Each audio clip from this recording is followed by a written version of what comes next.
Olá, tanto Marx Engels foram atentos leitores do livro ou do estudo de Charles Darwin, A Origem das Espécies.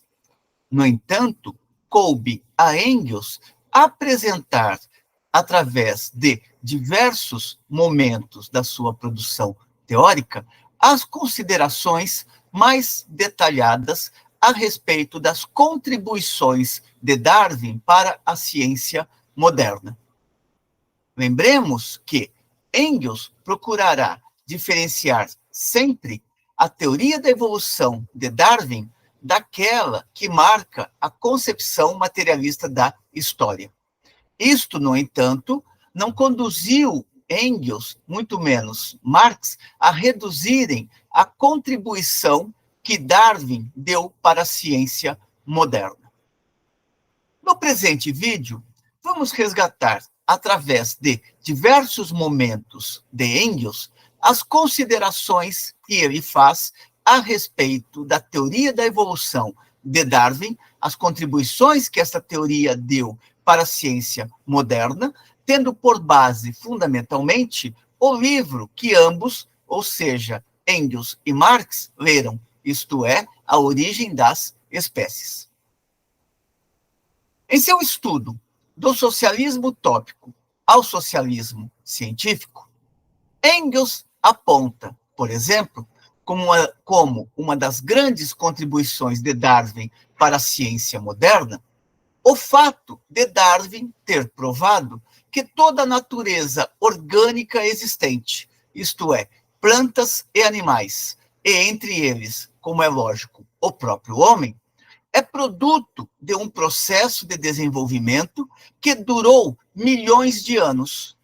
Com isto, Darwin assentou um golpe de morte nas concepções metafísicas da natureza, aquelas que procuravam trabalhar com a ideia de que existe um eterno na natureza, ou então de que a natureza tem uma lógica própria e que esta lógica é imutável. Portanto, que a natureza não poderia ser pensada dialeticamente, como pretende Engels no seu estudo A Dialética da Natureza. Engels reafirmaria a importância de Darwin até mesmo no discurso que pronunciou diante da tumba de Marx em 1883. Naquela oportunidade, Engels estabeleceu uma comparação entre Marx e Darwin, afirmando o seguinte: assim como Darwin descobriu a lei do desenvolvimento da natureza orgânica, Marx descobriu a lei do desenvolvimento da história humana. E fez isto para mostrar como que ambas as personalidades se alinhavam no rol dos grandes cientistas do mundo moderno. Interessa, sobretudo, a Engels, ao remeter-se a Darwin, os esforços que Darwin desenvolveu para entender a natureza como um processo, onde os vários elementos que a constituem se encontram ligados entre si. Daí a afirmação que Engels faz no texto Ludwig Feuerbach e o fim da filosofia clássica alemã, de que as pesquisas de Darwin se alinharam entre os grandes descobrimentos que deram um impulso gigantesco a nossos conhecimentos acerca da concatenação dos processos naturais. Portanto, nada que acontece na natureza ocorre de uma maneira isolada. E isto, na medida em que Darwin demonstrou, de modo concatenado, portanto, científico, que os produtos orgânicos da natureza que hoje existem ao nosso redor, incluindo os homens, portanto, os seres sociais, são o resultado de um longo processo de evolução, que se inicia de uns quantos germes primitivamente unicelulares. Contudo, É importante observar que o reconhecimento de Engels em relação às contribuições científicas fornecidas por Darwin não o impediu de estabelecer as diferenças existentes entre a teoria da evolução darwiniana e a concepção materialista da história marxiana. Isto se torna bastante evidente em uma carta que Engels escreve em 1875, endereçada a Piotr Lavrov. Nela, Engels observa que aceita a teoria de Darwin da evolução, porém, não o método de demonstração de Darwin, ou seja, o modo pelo qual Darwin explica a luta pela vida e a seleção natural. No fundo, explicita Engels, toda a doutrina de Darwin da luta pela existência nada mais é do que a transposição pura e simples da doutrina de Hobbes sobre o bellum hominum contra homines, ou seja, a guerra de todos contra todos. Além disso, observa Engels, existe diferença essencial entre as sociedades humanas e as dos animais.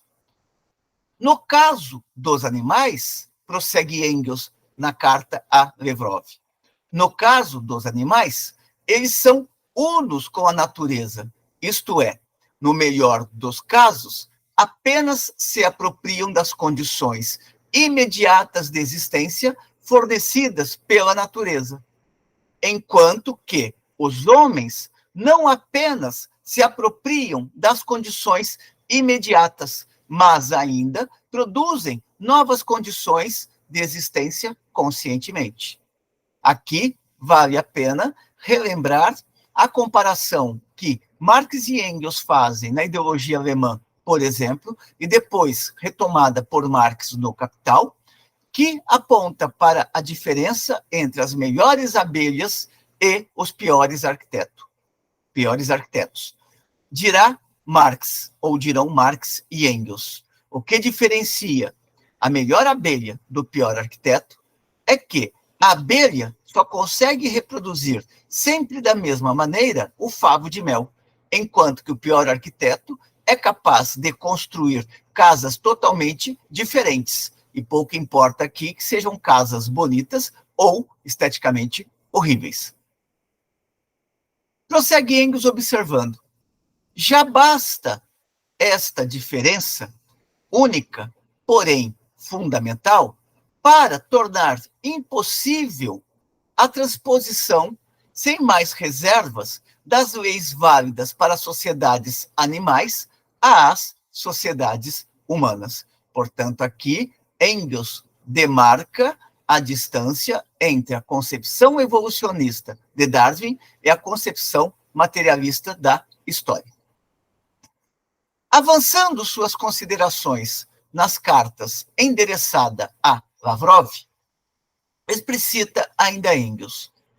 A produção humana alcança, por conseguinte, em certa fase, tal nível que não só se podem produzir os objetos para satisfazer as necessidades indispensáveis, mas, ademais, artigos de luxo, inclusive quando, para começar, só bastem ou só sejam suficientes para uma minoria. A luta pela existência, se deixarmos por um momento aqui em vigor esta categoria, ou seja, a categoria existência, se converte, portanto, em luta pelos prazeres, no caso das sociedades humanas, no caso das organizações humanas.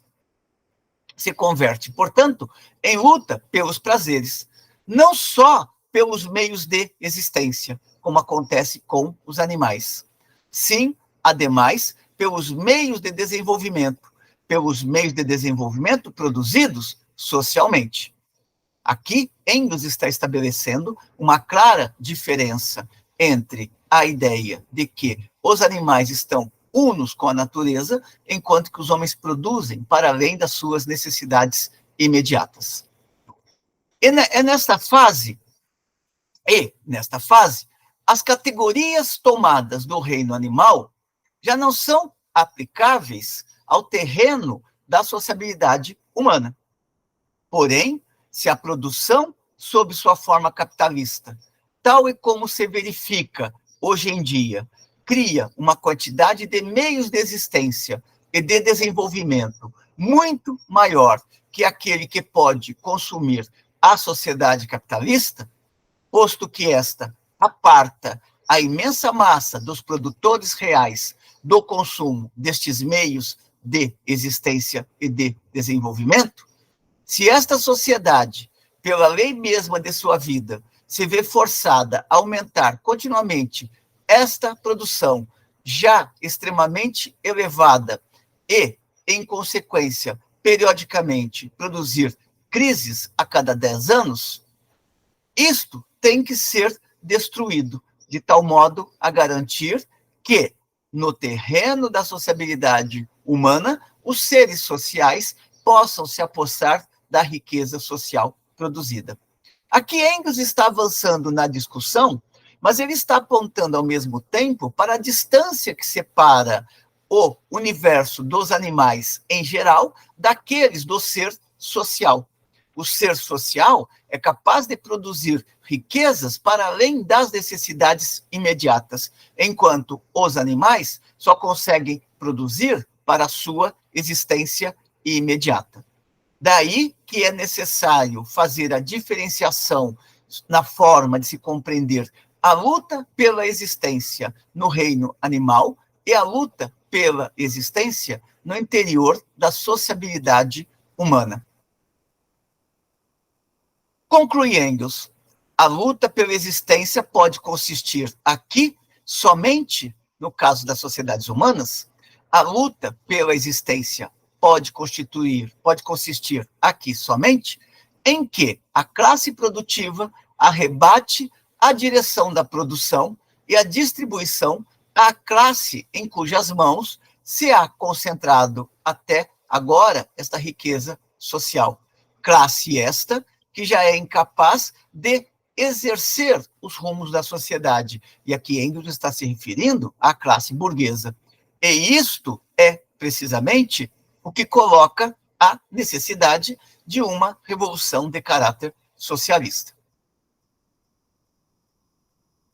Engels procura destacar que Darwin foi o primeiro que, com sua teoria da evolução, explicou a infinita diversidade de organismos vivos. Demonstrou, em linhas gerais, diz Engels, a série evolutiva dos organismos, desde os mais simples, passando para outros cada vez mais múltiplos e complicados, como os que hoje vemos diante de nós, até chegar ao próprio homem. Com isto, não só tornou possível explicar os produtos orgânicos da natureza com que nos encontramos, mas também assentou as bases para a pré-história do espírito humano, para poder seguir suas diferentes etapas de desenvolvimento, desde o protoplasma simples e carente de estrutura dos organismos inferiores, porém que já respondem a estímulos, até o cérebro humano pensante. Pré-história sem a qual a existência do cérebro humano, sede do pensamento, seria um milagre. Para Engels, é o princípio da causalidade que orienta a pesquisa de Darwin. Portanto, Darwin está procurando encontrar as conexões entre aquilo que está observando. O princípio da causalidade, observa Engels, é matriz, é fundamental ao pensamento darwiniano. E aqui são fundamentais também as diversas observações sobre a teoria darwiniana contidas no livro A Dialética da Natureza, de Engels. O que dirá Engels no seu estudo A Dialética da Natureza.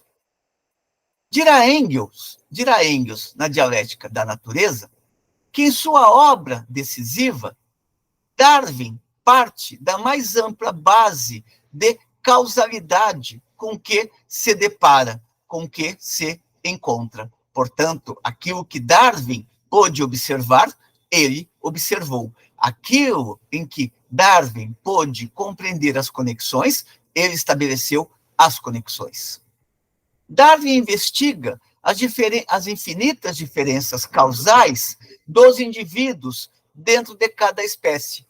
Diferenças que vão acentuando-se até romper o caráter da espécie mesma, ou da própria espécie, colocando em xeque, assim, o que, até então, era a base de todas as leis da biologia, o conceito de espécie em sua rigidez e imutabilidade metafísicas anteriores. Ou seja, as teorias anteriores não haviam conseguido pensar adequadamente a evolução, a transformação ou o surgimento das várias espécies e por que estas várias espécies se diversificam cada vez mais. Para Darwin, prossegue Engels, o que existe não existe ao acaso, mas sim é regido por leis próprias. Portanto, na natureza, há uma conexão interna entre necessidade e causalidade. No Anti-Düring, outro estudo de Engels da fase de maturidade, na qual rebate as ideias do socialista Eugene Düring, Engels destaca que Darwin investiga a forma, ou seja, a seleção natural, sob a qual se produz uma lenta mudança. Darwin vê todos os seres não como criações especiais, e sim como de descendentes em linha direta de uns poucos seres. Portanto, Darwin não procura uma explicação divina para a existência dos seres que observava. Engels observa ainda, no Anti-Düring, que Darwin retornou de suas viagens científicas com a ideia de que as espécies vegetais e animais não eram constantes, e sim variáveis. Em vista disto, se pôs a investigar se não havia na natureza causas que, sem que mediasse a intenção consciente de um Criador que esteja para além dos homens, ao longo do tempo, tivessem de provocar nos organismos vivos transformações. Nesta luta, levam as maiores perspectivas de amadurecer e de multiplicar-se, observa Engels, aqueles indivíduos que possuem qualquer particularidade individual, por insignificante que ela seja, vantajosa na luta pela existência. Estas particularidades individuais tendem, pois, a transmitir-se por herança, e quando se apresentam a numerosos indivíduos da mesma espécie, tendem a acentuar-se por herança cumulativa na direção inicial, enquanto que, por sua parte, os indivíduos não dotados destas particularidades sucumbem mais facilmente na luta pela existência e acabam por desaparecer paulatinamente. Deste modo, as espécies se transformam por seleção natural e sobrevivem os mais aptos, como apresenta a teoria de Darwin. Outra observação que poderíamos destacar aqui de Engels, e que encerraria a nossa discussão de hoje, também se encontra no Anti-Düring. Engels observa em outro momento do referido livro. É certo que Darwin, ao trazer da seleção natural, ao tratar da seleção natural, prescinde das causas que produziram as mudanças nos diferentes indivíduos e analisa primeiramente a maneira como esses desvios individuais vão convertendo-se gradualmente em características de uma raça, de uma variedade ou de uma espécie. Antes de tudo, a Darwin não lhe preocupa tanto o descobrir estas causas.